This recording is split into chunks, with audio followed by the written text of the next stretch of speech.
हरे कृष्णा।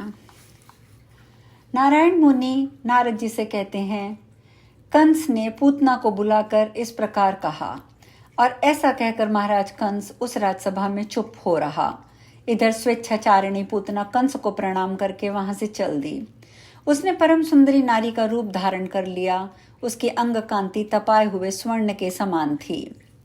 साक्षात विश्वकर्मा के दिव्य प्रस्तों द्वारा जिसका निर्माण किया गया था, वह दुर्लभ एवं गहरी खाइयों से घिरा हुआ व्रज वहां पर पूतना मनोहर नंद भवन पर पहुंच गई। इंद्रनील, मरकत और पद्मराग मणियों से उस भव्य भवन की बड़ी शोभा थी। सोने के दिव्य कलश और चित्रित शुभ्र शिखर उस नंद मंदिर की शोभा बढ़ाते थे। चारों द्वारों से समलंकृत गगनचुंबी पर कोटे उस भवन के आभूषण थे। उसमें लोहे के किवाड़ लगे हुए थे। द्वारों पर द्वारपाल पहरा दे रहे थे। वह परम सुंदर एवं रमणीय भवन सुंदर गोपिकांगाओं से आवेशित था। मोती, माणिक्य, पारसमणि तथा रत्न आदि वैभवों से भरे हुए उस दिव्य भवन में स्वर्णमय पात्र और घट भारी संख्या में दिखाई पड़ते थे।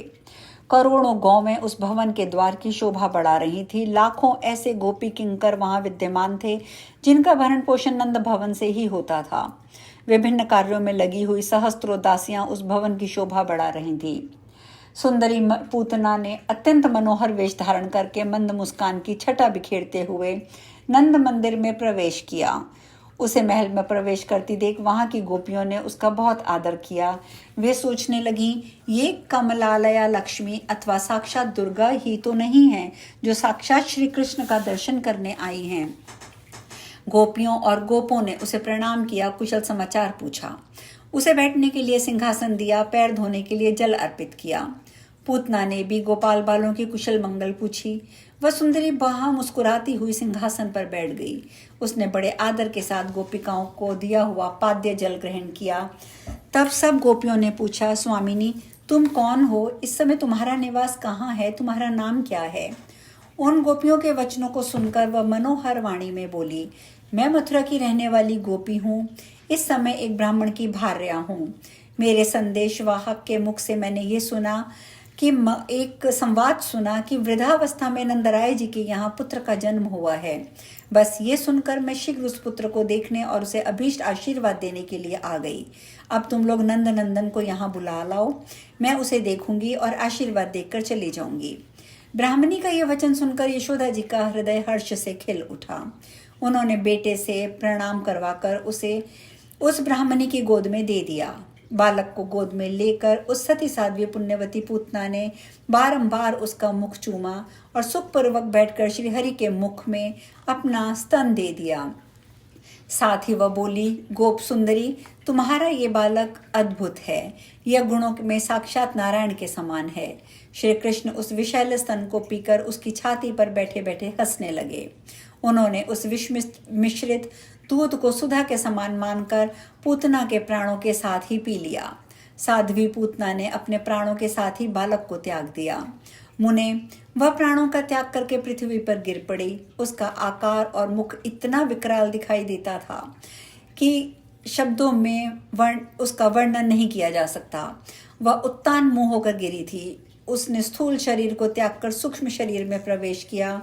फिर वह शीघ्र ही रत्नसार निर्मित दिव्य रथ पर आरूढ़ होकर वहां से चल पड़ी। उस विमान को लाखों मनोहर दिव्य एवं श्रेष्ठ पार्षद सब ओर से घेरे हुए थे।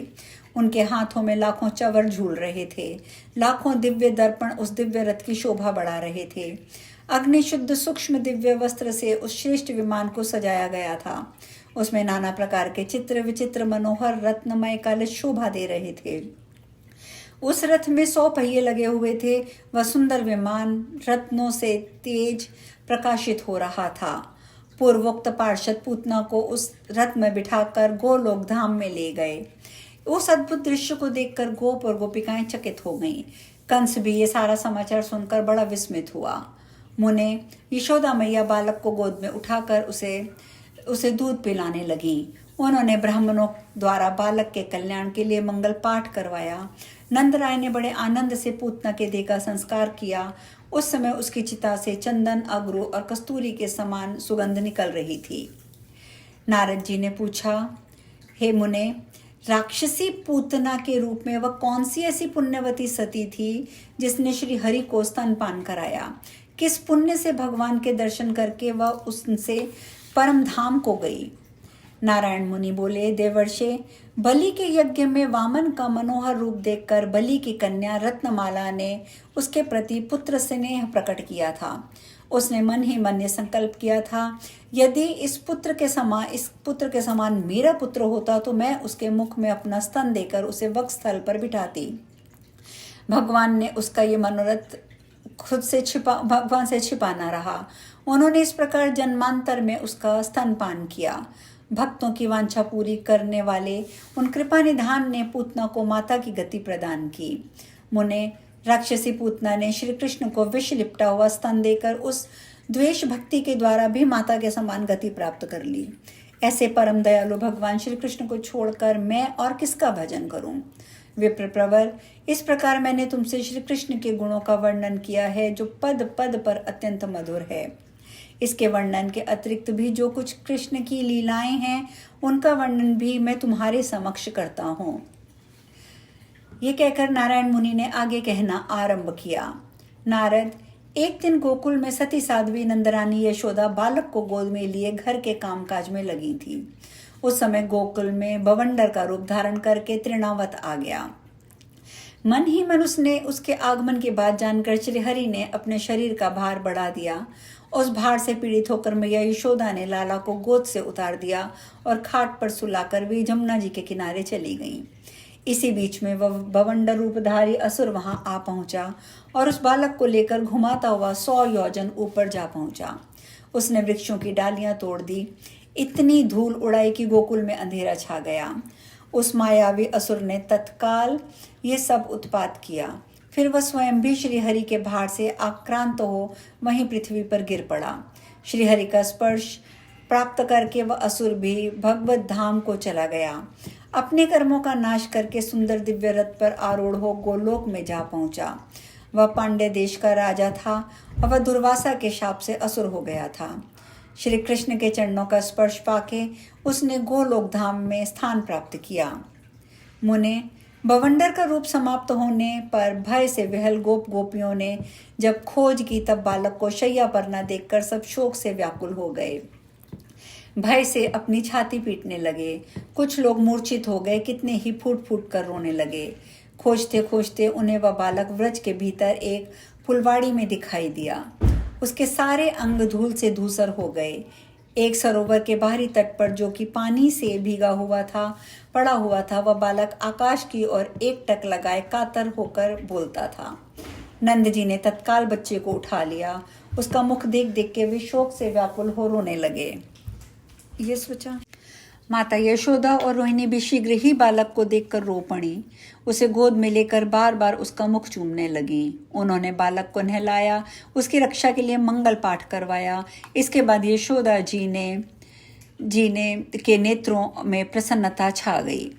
नारद जी ने आगे पूछा, हे मुने, पांड्य देश के राजा को दुर्वासा जी ने क्यों शाप दिया? आप इस प्राचीन इतिहास को भली भांति विचार करके कहिए। नारायण मुनि कहते हैं, एक बार पांड्य देश के प्रतापी राजा अपनी 1000 पत्नियों को लेकर मनोहर निर्जन प्रदेश में गंधमादन पर्वत की नदी तीरस्थ पुष्प वाटिका में जाकर सुख से विहार करने लगे। एक दिन वे नदी में अपनी पत्नियों के साथ जल क्रीड़ा कर रहे थे। उस समय उन लोगों के वस्त्र अस्त व्यस्त थे। इसी बीच अपने हजारों शिष्यों को साथ लिए महान मुनि दुर्वासा जी उधर से निकले। मतवाले सहस्त्राक्ष ने उनकी ओर देख लिया, पर ना तो वे जल से निकले, ना प्रणाम किया, ना वाणी से, ना हाथ के संकेत से कुछ कहा। इस निर्लज्जता और उद्दंडता को देखकर दुर्वासा ने उसको योग भ्रष्ट होकर भारत में लाख वर्षों तक असुर योनि में रहने का श्राप दिया और कहा कि इसके अनंतर श्रीहरि के चरण कमल को स्पर्श प्राप्त होने पर असुर योनि से इसका उद्धार होगा और इसे गोलोक की प्राप्ति होगी। और उनकी पत्नियों से कहा कि तुम लोग भारत में जाकर विभिन्न स्थानों में राजाओं के घरों में जन्म धारण करके राजकन्याएं होंगी मुनिंद्र के शाप को सुनकर सब लोगों को में हाहाकार मच गया। राजा सहस्त्राक्ष की पत्नियां करुण विलाप करने लगीं। अंत में राजा ने एक बड़े अग्निकुंड का निर्माण किया और श्रीहरि के चरणों का चिंतन करते हुए पत्नियों सहित उसमें प्रवेश कर गए।